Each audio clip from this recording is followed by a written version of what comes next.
Magandang balita ang mga kababayan overseas Filipino workers o OFWs, lalo na sa mga wala pang bahay. Isinapubliko ngayon ni OFW Party List Marisa Del Mar ang tungkol sa pabahay ng mga OFWs sa tulong ng Department of Settlement Urban Development. Isinulong na ngayon ang pabahay para sa mga OFWs saan man sulok ng Pilipinas.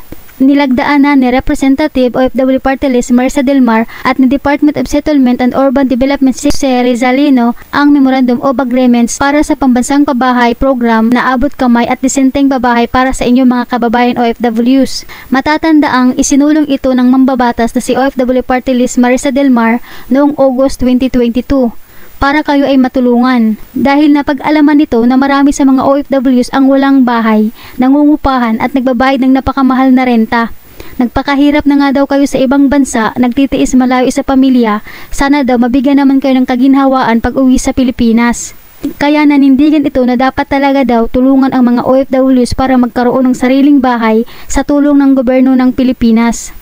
At ito pa ang kagandahan mga kababayan dahil ayon sa balita, wala daw umanong limitado sa mga OFWs na nagnanais mag-abil sa ilalim ng murang pambansang pabahay program. Ayon kay Settlement Urban Development Secretary si Rizalino, ang lagda daw na ginawa nila ay patungo sa katuparan ng pambansang pabahay para sa mga OFWs.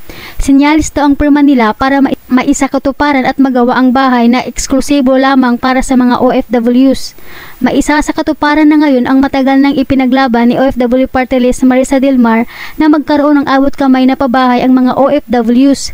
Narito panoorin at pakinggan po ang buong video. Pagda ng Memorandum of Agreement si OFW Party List Representative Marisa Del Mar Magsino at si Department of Human Settlement and Urban Development o DSUD Secretary Jose Rizalino Jerry Acusar para sa Pambansang Pabahay Program para sa mga OFW para bigyan ng murang pabahay ang mga OFW kahit saan mang dako ng Pilipinas. Wala ring limitado sa mga OFW na nais na mag-avail sa ilalim ng Pambansang Pabahay Program.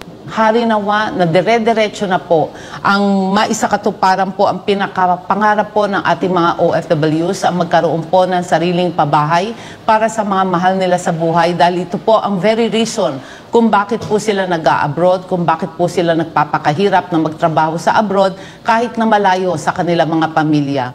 Samantala, marami naman sa mga OFWs ang nanawagan na sana ay makarating talaga sa iba't ibang region, gaya na lamang ng ilang mga komento ng ating mga kababayan. Sana daw ay makaabot sa Davao, Cagayan, Butuan, Iloilo, Batangas, Pangasinan. Ikaw kabayan, bilang isang OFW, masaya ka ba sa balitang ito?